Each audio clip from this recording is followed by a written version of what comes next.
There is something that happens in long-term relationships that almost nobody names directly until it is too late. A man slowly stops coming home with energy. He starts staying later at work, not because the work demands it, but because the office is quieter. He looks forward to solo errands, to early mornings before anyone else is awake, to the rare evening when the house is empty. He is not unhappy in any dramatic way. He has not fallen out of love. He is not planning to leave. He is just quietly, consistently exhausted, and he cannot fully explain why. What is actually happening is that he is starving for something so fundamental to his psychological health that its absence is slowly hollowing him out. Not affection, not sex, not even respect, though those matter too. He is starving for peace. And today, we are going to talk about what that actually means, why it matters as much as it does, why it disappears in so many relationships without either person fully understanding how, and what both men and women can do when they finally understand the dynamic clearly. Let us start with something most people have never been taught about: how men and women regulate their nervous systems differently. When a man is stressed, overwhelmed, or mentally saturated, his nervous system has a primary reset mechanism: stillness, silence, solitude. Not talking about the problem, not processing it out loud with someone, just being, sitting with his own thoughts in a quiet environment, letting his mind move at its own pace without external demands, until the internal noise settles and he returns to baseline. This is not avoidance. This is not emotional immaturity. It is a genuine neurological need that researchers have documented consistently. Men's brains tend to compartmentalize. They move into a low-stimulation resting state to recover from cognitive and emotional load. And when that resting state is regularly interrupted or unavailable, the stress does not get processed. It accumulates. And accumulated stress that never gets discharged becomes chronic tension, emotional distance, and eventually full disengagement.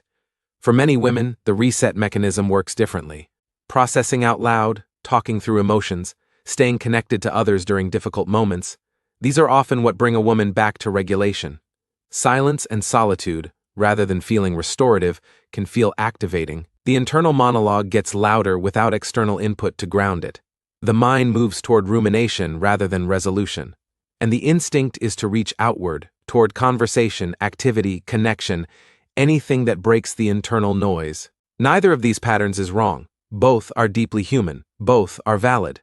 But when two people with opposite regulatory needs share a life together without understanding what is actually happening, the result is a slow, invisible collision that neither person can quite articulate. He comes home needing quiet. She experiences his quiet as withdrawal and reaches toward him to reconnect. He feels the reach as an interruption of the decompression he needs and pulls back slightly. She experiences the pull back as rejection and reaches more urgently. He pulls back further to protect the space he needs. She becomes anxious, then hurt, then reactive, and suddenly, there is a conflict neither of them intended, about something neither of them can fully name, that leaves both of them more depleted than when they started. This cycle, repeated over months and years, does something devastating to a relationship. It teaches the man that home is not a safe place to decompress, that his need for stillness will consistently be interpreted as a problem, that the only way to get the peace his nervous system requires is to be physically absent, and so he becomes absent, not suddenly, not dramatically, just gradually, consistently, in ways that both of them feel but neither can explain. He stops sharing his internal world because sharing it opens a conversation when what he needed was silence. He stops initiating connection because connection requires energy he is never fully able to restore. He starts appearing emotionally distant, not because he stopped caring, but because he learned, slowly and without realizing it, that presence in his own home costs more than it restores. And here is the part that makes this genuinely tragic. She did not cause this maliciously. She was not trying to drain him. She was doing what her own nervous system told her to do. She was reaching for connection because connection is how she regulates. She was filling silence because silence feels threatening to her. She was bringing her emotional world into the shared space because externalizing it is how she processes it. She was, in her own way, trying to be close to him. But the impact of her instincts on his needs created a slow erosion that neither of them understood was happening until it had already caused significant damage. This is why awareness is everything in this dynamic. Because you cannot change what you cannot see.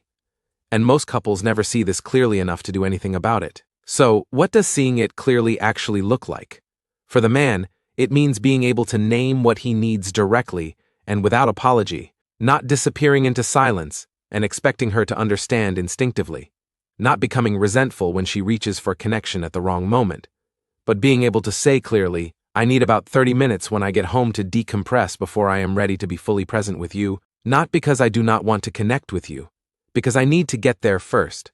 That 30 minutes is what makes the rest of the evening possible. That sentence, said clearly and warmly and consistently, is more powerful than any amount of quietly hoping she will figure it out. Because it names the need, it removes the ambiguity. It gives her something real to work with, instead of leaving her to interpret his silence through the lens of her own anxiety. Most men never say this directly. They expect it to be understood. They feel it should be obvious. And when it is not understood, they withdraw further rather than communicate more clearly. That withdrawal is understandable. But it is also a choice that perpetuates the very problem they are trying to escape. For the woman, seeing this clearly means learning to distinguish between his silence and rejection. This is genuinely difficult because the nervous system does not always wait for rational interpretation. If silence has historically felt threatening, it will feel threatening in the moment before the rational mind has a chance to intervene. But that interpretation can be updated. With enough understanding of why he needs what he needs, with enough experience of what happens when he gets it, the meaning of his silence can shift from, he is pulling away, to, he is taking care of himself so he can show up for me. That reframe is not a small thing. It is the difference between a relationship where his need for peace is a constant source of conflict and one where it is simply a known and respected part of how he works. It also means developing the capacity to sit with internal discomfort without immediately externalizing it. This is its own form of emotional development. The anxiety that arises in silence, the rumination that activates when there is no external stimulus, these do not have to be discharged into the relationship. They can be met with other tools: journaling, meditation, a walk, a conversation with a friend, anything that processes the internal experience without requiring the partner to be the outlet for it every time. This is not about suppressing emotion. It is about having enough emotional range that the relationship is not the only available container for everything that arises internally. Now here is what this dynamic looks like when both people understand it. He comes home. She reads his energy and gives him space without making it mean something about her. He decompresses. She does her own thing, not resentfully but genuinely, because she has learned that his stillness is temporary and not personal. After 30 minutes he reemerges. He is present in a way he could not have been 10 minutes after walking through the door. They connect. Actually connect, not the strained performance of connection that happens when one person is depleted and the other is anxious. The evening is genuinely good. Both people feel it. That is not a fantasy. That is what happens when two people understand each other's regulatory needs and respect them, rather than fighting them. But it requires something from both of them that most couples never develop. It requires him to name his needs clearly and consistently, rather than assuming they will be understood. It requires her to update the meaning she assigns to his silence, rather than defaulting to anxiety. It requires both of them to take responsibility for their own nervous system regulation, rather than outsourcing it entirely to the other person. And it requires both of them to understand that the goal of the relationship is not for one person to be endlessly available to the other. It is for both people to be genuinely well, so that the connection between them is sustainable rather than slowly depleting. A man who has peace at home is a different man. He is more present when he is there. He has more emotional energy to give. He engages more fully, because engaging does not cost him the last reserves of something he never gets to replenish. The peace is not just for him. It is what makes him genuinely available to her in the ways she actually needs. And a woman who can create that peace, who understands what she is giving her partner when she gives him stillness, who does not interpret his quiet as a threat, who can be genuinely at ease in her own company, that woman is offering something rare and deeply valuable, not because she is performing a role, but because she has done the internal work to be genuinely okay with herself.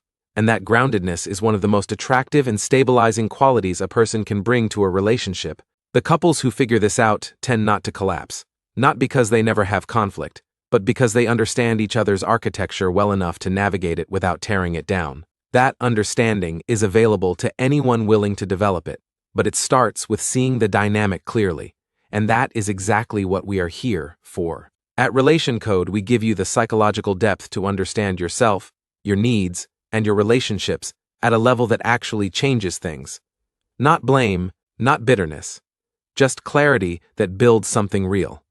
If that is the channel you have been looking for, subscribe now and join the men who are choosing understanding over resentment every single week. And next on Relation Code, we are going into something that connects directly to everything we covered today. Why men lose attraction over time even in good relationships, and the specific dynamic that causes it that almost no one is willing to name honestly. That one is going to reframe how you think about long-term attraction entirely. Make sure you are subscribed so you do not miss it.